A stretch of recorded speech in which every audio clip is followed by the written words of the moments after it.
Joe Rogan had Breitbart writer Milo Yiannopoulos on his podcast, and they got into a pretty heated back and forth on the issue of Christian values. Everywhere that doesn't have a strong Christian heritage is a fucked up place with bad morals.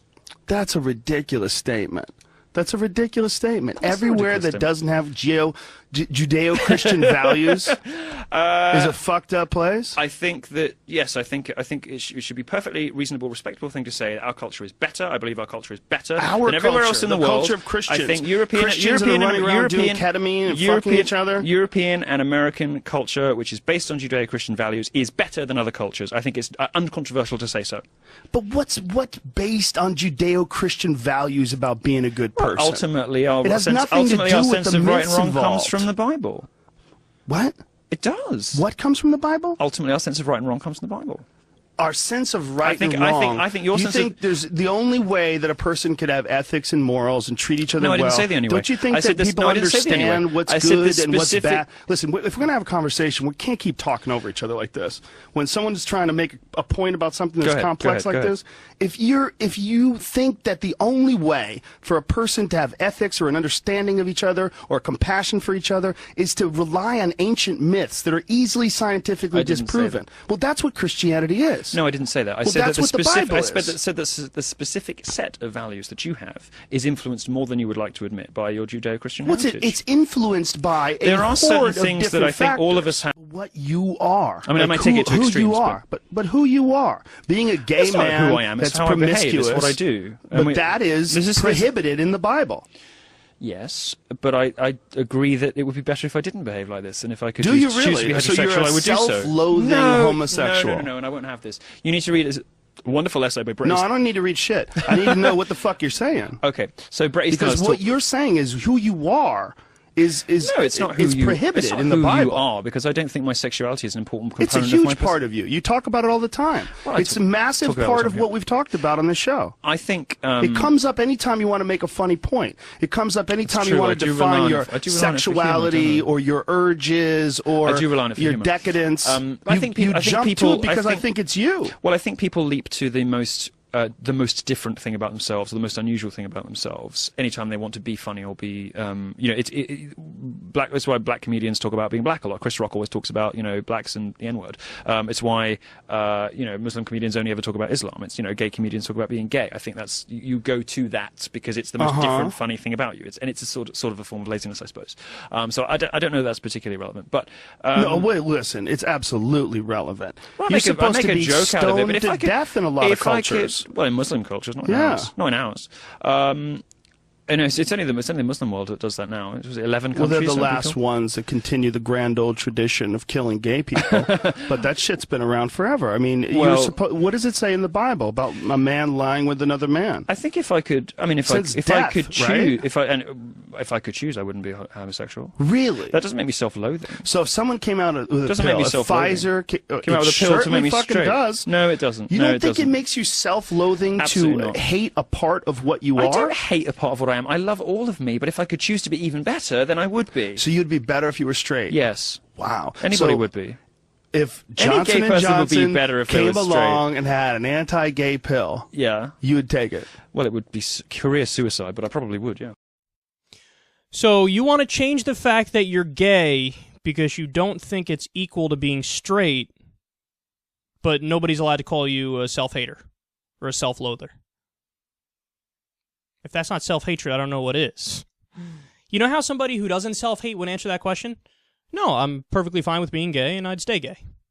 But you didn't answer like that. You want to know why? Because you self-hate. Because Joe Rogan's 100% right. So to the idea that Christian culture is superior, as he said everywhere that doesn't have Judeo-Christian values is fucked up. 2 words. The space. The space isn't one of the words, by the way. Enlightenment. The Enlightenment. Christian culture was the Inquisition, the Crusades, burning witches, trying to pray away the Black Plague and other diseases. And then Christian was beaten over the head and into submission by modernity and secular liberal values and science. Have you not heard of the Enlightenment? I find it hilarious when people try to credit Judeo-Christian values or Christianity for all of the progress made by the Enlightenment. Judeo-Christian values, by the way, let's get into specifics on that. What exactly are Judeo-Christian values? Because they never go into the specifics, they just want to use that as a blanket statement and then move along. Like, oh, Judeo-Christian values, credit that for everything good ever today, and now let's move along to the next part of the conversation. No, let's stop and think about it. Judeo-Christian values, basically what that means is, if you take the Bible, the most direct literal interpretation of the Bible would be, okay, you have to be extremely, extremely nonsensically socially conservative and extremely, extremely nonsensically economically liberal. Jesus was a Marxist before Marxism was a thing. He was flat out anti-rich, just anti-rich. So are you on that page, Milo? I'm curious. And are you also on the page of the extreme social conservatism? So, for example, as we've discussed before on the show, if you really believe in biblical law, well, then you should be out there protesting the existence of fish markets. Because all shellfish, it's an abomination in the eyes of God to eat shellfish. There's your Judeo-Christian values. Or how about the fact that in the Bible, it's an abomination if women teach men anything. So you should be starting a movement to ban women from being teachers in schools. Ban women from teaching anything. Again, it's in the Bible. Judeo-Christian values. This is what we're talking about here. Or how about the fact that polygamy is the most common form of marriage in the Bible? Are you pro-polygamy? How about the fact that slavery is in the Bible? How about the fact that they have outright unscientific horse shit, like they talk about the earth having 4 corners? What kind of an earth would have 4 corners? Let's think about it. Oh, a flat earth. This is the book you want to base society on? Or how about there's a part of the Bible where daughters rape their father because they want kids, and they get them drunk and they rape them. Biblical values. # biblical values. And naturally, there's the ban on shaving. Hey, Milo, you look kind of clean-shaven there. But then again, he's also gay, so I guess he's openly sinning.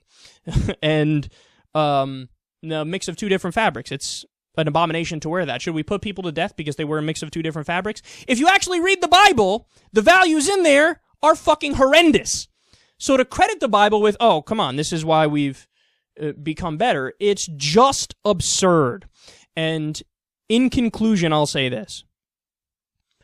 When he makes the point, as he did at the beginning, that everywhere that doesn't have Christian values is a fucked up place.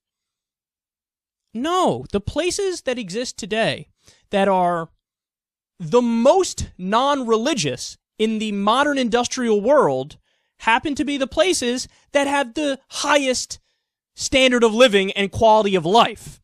People in Scandinavia, which has the highest rate of atheism and agnosticism and secularism in the modern world, they have empirically the best healthcare systems, the best social safety nets. They self-report being the happiest.